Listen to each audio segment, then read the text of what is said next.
자, 밤사이에 찌라시가 좀 올라왔습니다. 그러니까 이 그 이야기는 이번 이야기가 공신력이 있다라기보다는 콘테랑 유벤투스와 관련된 어떤 그 연결 그리고 콘테와 토트넘의 계약 관계 관련된 게 간혹 나왔었어요.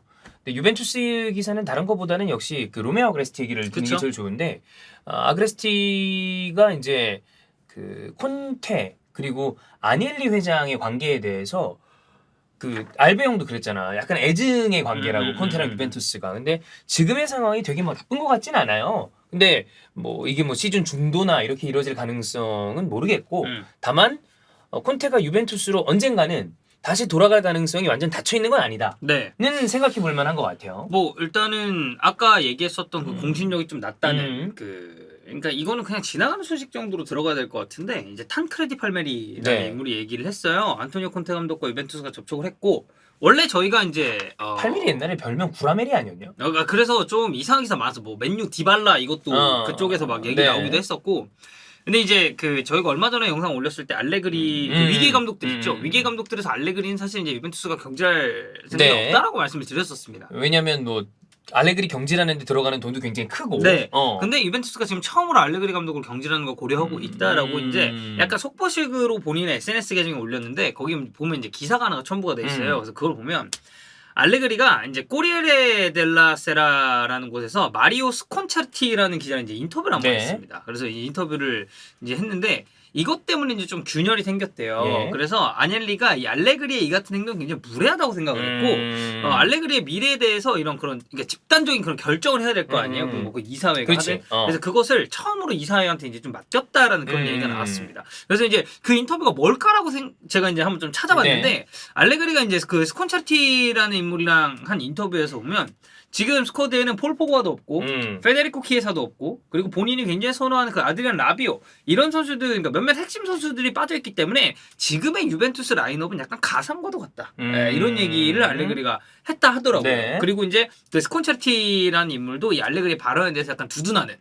그런 느낌도 나와 있고 그러다 보니까 이제 이걸 좀 나쁘게 얘기하면 이 인터뷰를 어떻게 해서 그랬을까? 나쁘게 봤다면 그거였죠. 그냥 그러면은 이 지금 스쿼드는 대충 임시 방편으로 운영하고 있는 거고 그냥 어쨌든 선수 탓하는 거 아니에요. 이 선수 없다. 그래서 지금 성적 안 나온다. 뭐 일반적으로 본다면 성적에 대한 어떤 본인의 이 방어적인 표현일 수도 있겠으나 그냥 언뜻 들으면 뭐 편견 없이 들으면 그냥 이 선수 저 선수가 없기 때문에 아직 스쿼드가 100%가 아니다 라고 해석할 수도 있는데 그쵸. 뭐 나쁘게 들으려면 뭐 그렇게 일단 뭐 그걸 나쁘게 받는지 안 받는지 자체가 지금 그냥 이 사람들이 이야기이기 때문에 우리가 판단하기 어려워요. 그리고 이 소스 자체도 뭐 공진력이 그렇게 높은 소스는 아니기 때문에 그 기자들 중에 구라 많이 치는 사람들한테 이제 구라 얘기를 많이 넣어요. 옛날에 그 웨인 베이스였나? 그래서 구라세이였거든. 구라세이. 아마 팔메리도 구라메리 이런 별명이 나 있었던 걸로 기억을 하는데 하여튼 네.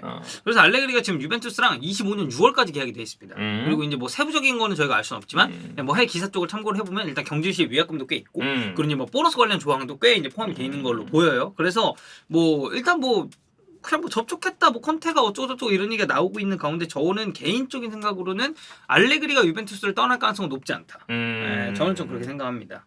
전 모른다고 봅니다. 그러니까 뭐 모르는 일이지만 중도는 나는 그럴 일은 좀 없을 거라고 봐.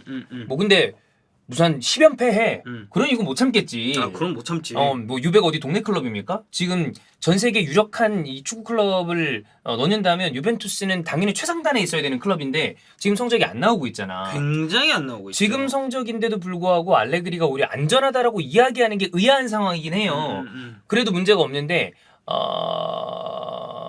그럼 이제 우리가 그 생각을 해봐야 될 거 아니야. 유벤투스가 감독을 선임을 하는 데 있어서 펩 정도를 제외하면 자국 감독을 좀 선호하잖아요. 그렇죠. 그래서 어떻게 보면 이탈리안이 주를 이뤘으니까. 네, 투헬 같은 사람을 데려올 수 있는 기회가 지금 없는 건 아니잖아. 그럼에도 불구하고 링크가 안 나는 건 아무래도 역시 유벤투스는 자국 감독을 선호하기 때문이다라고 해석할 수 있을 것 같은데 그럼 만약에 알레그리가 이제 별 볼 일이 없어졌어. 이거는 우리가 이제 안녕할 시간이야라고 가정합시다. 이번 시즌 중도에 너무 말도 안 되게 안 좋아서 중도 경질하지 않는 이상 그러면 이번 시즌 말까지 본다고 그랬을 때 남은 계약 기간은 2시즌입니다. 2시즌이죠. 근데 그때 누군가로 감독을 대체하고 싶은 생각이 든다면 거기 물망에 지금 올라가고 있는 게 안토니오 콘테라는 거 아니에요? 그렇죠. 예. 그러니까 콘테가 지금 토트넘이랑 올 시즌 끝이에요. 계약 기간이. 2022, 2023 시즌이 끝입니다. 생각해보니까 좀 짧아. 네, 2023년 6월까지 지금 계약은 맺어져 있고. 그러니까 이번 시즌인데. 네, 그러니까 지난 시즌 중도로 부임해서 팀을 어쨌든 챔피언스리그 특히 마지노선을 네. 4위까지 이끄는데 성공을 했고, 그리고 되게 중도 부임하고 이렇게 팀 재정비하고 올려놓은 거 보면은 나이스했지. 엄청난 거예요. 그럼요. 나이스가 아니라 졸라 이거 엑설런트죠. 엑설런트. 인정합니다. 진짜 너무 저는 좋은 성과였다고 보고, 올 시즌도 지금 보면은 이게 뭐 경기력적으로 사실 도마에 약간 오르긴 합니다. 근데 성적이 좋아. 5승 2무 무패예요. 그래. 리그에서 물론 이제 그 챔피언스 리그에서의 성적은 조금 비판을 받을 수 있겠지만, 스포팅한테 진다거나 경기력적인 측면에서는 지금 비판을 받고 있긴 합니다. 네. 근데 이제 만약에 올 시즌이 종료되고 토트넘이 콘테랑 재계약을 맺지 않는다면 유벤투스랑 협상 가능성도 사실 안 열려 있는 건 아니에요. 그렇겠지. 네. 근데 이제 보잖아요. 알레그리 같은 경우는 리그도 최악이고 챔피언스 리그도 최악입니다. 안 좋죠. 리그 2승 3무 1패 8이고요. 챔피언스 리그 2연패. 파리 생제르맹 그리고 벤피카한테 졌습니다. 그래서 이게 사실 입지 자체가 뭐 지금 뭐 나오는 기사로는 알레그리 유벤투스 떠날 가능성 없다라고 하지만, 이게 경질설이 안 나오는 게 좀 의아할 정도긴 하죠. 그래, 오히려 성적만 놓고 보면. 아니 뭔 그게 있길래 지금 정도 성적인데도 경질설이 안 나와라고 얘기하는 게 더 합리적이지. 이게 택도 없는 성적이잖아. 그렇죠. 우리 유벤투스라는 클럽에 어울리지 않는 성적. 그럼요. 그 제일 거대한 클럽들을 생각을 해봅시다. 일단 레바민, 그 다음에 이제 EPL의 거대 클럽들, 그 다음에 세리아하면 유베 양밀란인데, 그치. 지금 자금적인 상황이나 어떤 자국 리그 우승을 봤을 때 이탈리아에서 1번으로 나와야 될 클럽은 당연히 유벤투스입니다. 당연히 유베죠. 네, 거기 뭐 이제 파리, 칠스라면 얘기가 좀 달라지겠지만, 유럽 대항전은 밀란이 좋지만 그래도 이탈리아를 대표하는 클럽? 그러면 유벤투스가 머리에 먼저 떠오르는 게 사실이야. 근데 지금 이 정도 성적을 냈는데 감독 경질 관련된 이야기가 안 나온다면 굉장히 모르겠다. 현지 또 분위기는 또 알레그리에 대한 얘기를 알베 형이 한 걸 들어보니까 좀 그게 있는 것 같아. 나이가 약간 있는 현지 팬들은 비교적 길게 보자는 여론들이 좀 많이 있는 것 같아요.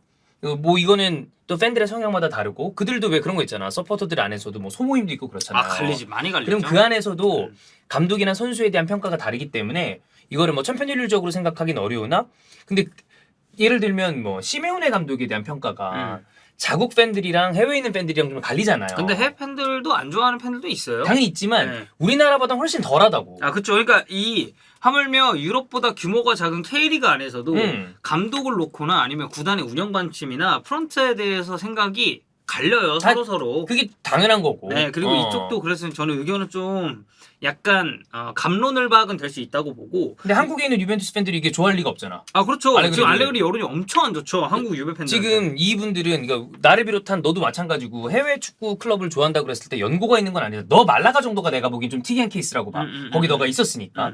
근데 연고가 없는 사람들 입장에서 이렇게 봤을 때 못하면 짜증나거든. 그렇지. 일단 잘해야 된단 말이야. 아니 그리고 제가 이제 요즘 세리에 경기를 이제 밀란 챔스 경기 중계하고 나폴리 경기 보면서 좀 보고 있는데 유벤투스 경기 솔직히 말해서 존나 재미없거든요. 맞아요. 진짜? 그래서 저는 내가 만약에 유벤투스 팬이라면 어떤 생각이 들었을까라고 보면은 그 알레그리가 해준 건 있죠. 썼죠 옛날에. 네, 옛날에 지금 말고 이번 말고. 네, 옛날에 알레그리가 있을 때 해준 건 있어요. 그리고 제가 스페인 막 갔을 때도 그 챔스 결승 그때 유베가 챔스 결승이었단 말이에요. 물론 우승 못했지만. 네, 그래서 해준 건 있는데 지금의 성적을 놓고 보면 과연 이 감독을 계속 가는 게 맞는 선택이냐. 쉽지 않지. 그리고 콘테가 자꾸 유베랑 엮이는 이유는 콘테랑 유베도 좋은 기억이 있어요. 좋은 기억이 있었고 2011, 2012 시즌에 무패 우승을 했습니다. 그래. 그때 그 전에 그 전순위가 7벤투스 때 아니었어? 맞아요. 7위였어요. 7위. 그리고 난 다음에 올려놓은 거 아니야. 그리고 첫 시즌 포함 3연속 우승했고 그리고 이때 당시 이제 그 MVP 라인 그치. 구축이 됐잖아요. 근데 그리고 이제 또 이 사람이 또 인테르로 갔잖아. 그래. 그리고 뭐 이제 바르찰리나 뭐 보누치 같은 자원들도 이렇게 하긴 했는데 인터미란을 갔단 말이에요. 그래서 이제 좀 살펴봐야 될 건 그거예요. 지금 콘테랑 유벤투스 관계가 어떤가. 그래. 근데 이제 이거에 관해서 로메오 아그레스티가 6월 달에 그 방송에서 한번 얘기를 했더라고요. 이제 방송을 기사로 옮겨 담은 걸 제가 보고 왔는데 2022년 6월이었습니다. 콘테와 유벤투스의 관계? 좋다고 볼 수는 없는데 근데 훌륭하다. 이 정도면. 그러니까 다시 재회가 불가능한 사이는 아니라고 판단하는 게 맞지 않나. 네. 근데 이 사람이 뭐 허튼 소리 하는 사람은 또 아니니. 그러면 그런 거 있잖아. 야, 거기는 절대 안 가. 느낌은 아닌 것 같아. 근데 절대라는 게 요즘에는 또 많이 없어요. 그렇지. 네, 근데 뭐 예를 들어 샤비 헤르난데스가 레알 마드리드로 가는 일은 없을 거 아니야. 그런 그렇잖아. 케이스는 없지. 지단이 바르셀로나 감독을 하겠어? 그것도 그렇지. 거의 절대. 근데 물론 절대라는 거는 이제 0이라는 건데 세상 일 모르니까 0은 아니겠지만 0.1. 0에 수렴한다고 얘기하잖아. 그쵸. 근데 이거는 그런 상황은 아닌 것 같고 그 이제 알베 형 말을 다시 빌리자면 애증 관계다.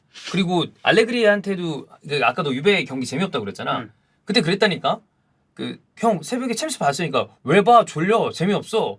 아침에 일어나서 하이라이트 봐. 대신에 인테리 진 건 여러 번 본대. 그럴 수 있지. 그럴 수 있지. 4번 5번 본다고. 네. 그러니까 만약에 이제 콘테가 토트넘을 떠나서 이 떠난다는 게 시즌 끝나고 계약이 마무리가 되고 떠날 수도 있는 거고. 그러니까 뭐 사실 시즌 마무리하고 떠나는 거면은 이거는 계약 기간 종료하고 가는 거 아니야. 만약에 토트넘이 재계약합시다. 근데 콘테가 전 좀 나는 이제 또 다른 데 여정을 가겠다라고 하면 아니 뭐, 그렇다고 사실 뭐라고 해 그걸. 야이 개씨 이럴 순 없는 거야. 계약이 거긴데. 그래 재계약을 안 했다고 욕을 할 순 없어. 그렇지. 그렇게 해서 이제 떠나는 거면 괜찮겠지만 만약에 시즌 도중에 어. 알레그리가 나가리가 돼가지고 콘테가 거기 들어가는 그림이 나온다? 근데 그거는 또 이상하잖아. 그러면 토트넘 입장에서도 네. 이거는 난리 나는 거예요. 아니, 그러면 콘테가 계약 해지라고 가야 된다는 건데 토트넘이 그걸 해줄 이유도 만무하고 그러면 그 위약금 같은 걸 본인이 낼 거야? 그것도 아니잖아. 그치. 그러니까 그런 일이 벌어지진 나는 않을 거라고 봐요. 근데 만약에 예를 들어 내년에 이제 이번 시즌이 끝나고 난 다음에 콘테가 유비를 갖다 칩시다. 그럼 토트넘은 누구를 데려와야 할 것이며 이제 사실 토트넘도 생각해봐라. 토트넘 옛날에 이렇게 돌아보죠. 별로인 감독 많았어요. 많았죠. 네. 후안데 라모스를 생각해보세요. 후안데 라모스는 말라가에도 있었습니다. 그러니까. 네. 근데 포체티노가 어느 정도 그림을 만들어 놓고 난 다음에 포체티노 토트넘은 사실 나는 좋은 기억이 많았다고 생각해. 네. 그리고 난 다음에 데려왔던 감독들이 중간에 누누가 있었지만 무리뉴 콘테라는 이 세계적인 월드클래스 명망을 가진 감독을 이제 데려왔단 말이야. 근데 이제 그렇게 되면 생각보다 감독 매물이 잘 없어. 그 만약에 예를 들어 아스날이 아르테타를 이렇게 같이 성장한 것처럼 라이언 메이슨이랑 뭔가 한다 이 개념이 아니라면 이제 토트넘도 눈이 굉장히 높아졌단 말이에요. 그렇죠. 그래서 이 콘테 유벤투스는 일단 저희가 계속 깔고 있는 건 이거는 그렇게 막 귀담아 들을 만한 소식은 아니고 그러니까 시즌 중도. 근데 다만 시즌이 끝난 다음에는 계약 기간이 그렇기 때문에 어떨지 모른다. 이 이후에는 충분히 벌어질 수 있는 일이다. 네. 우리가 사실 이제 시즌이 시작됐는데 시즌 말미를 예상할 이유는 없단 말이에요. 그렇죠. 근데 뭐 이제 막 여러 가지 생각을 할 수가 있는 거지. 그러면 콘테는 항상 특징이 있었습니다. 본인이 팀을 옮기죠? 그럼 본인이 좋아했던 선수들 어떻게든 맞아. 예를 들어 바스토니, 슈크리니아르 아니면 옛날에 캉테 달라고 막 맞아. 그리고 어쨌든 지금도 벤탄쿠르랑 크루셉스키를 데려왔잖아요. 그치. 네, 물론 뭐 협상 과정에서 뭐가 막 이렇게 있었던 건 아니지만 그러면 그런 선수들을 데리고 움직일 수도 있는데 그러니까 이제 그러면 이제 사람들이 얘기할 수 있는 거잖아. 그럼 콘테가 혹시 손흥민을 유벤투스로 뭐 이런 얘기가 뭐 이게 뭐 가능성 여부를 떠나서 아니 우리끼리 할 수 있는 얘기 아니야. 콘테가 혹시 뭐 할 수 있지. 데려가려고 그러는 거 아니야? 이런 얘기를 할 수 있는 거니까. 그렇죠. 하여튼 뭐 그래요. 감독 선임 문제는 참 복잡합니다. 그렇죠. 참고로 이제 그 다른 얘기지만 말라가는 이제 페페멜 감독을 선임을 했습니다. 그 저기 나가리 됐다 그랬죠? 네, 잘리고 이제 뭐 데포르티보랑 좀 이게 라리가에서 어떻게 보나요? 페페멜이요? 괜찮다? 좋죠. 지금 뭐 누가 와도 좋죠. 예. 물론 이제 키케 세틴. 전북으로. 키케 세틴 전북이었지. 키케 세틴 전북이잖아. 라파. 그렇습니다. 이건 뭐 여러분 그냥 지나가는 얘기다. 네. 팔메리가 되게 공신력 있는 기자도 아니고 다만 아그레스티가 한 얘기 중에 유벤투스와 콘테의 관계에 대한 이야기를 우리가 말미암아 생각을 해본다면 시즌 끝나고 난 다음에 토트넘과 콘테는 계약이 종료되고 연장을 하지 않을 수도 있지 않을까. 한번 가볍게 들어주세요. 그렇습니다. 지금과. 네.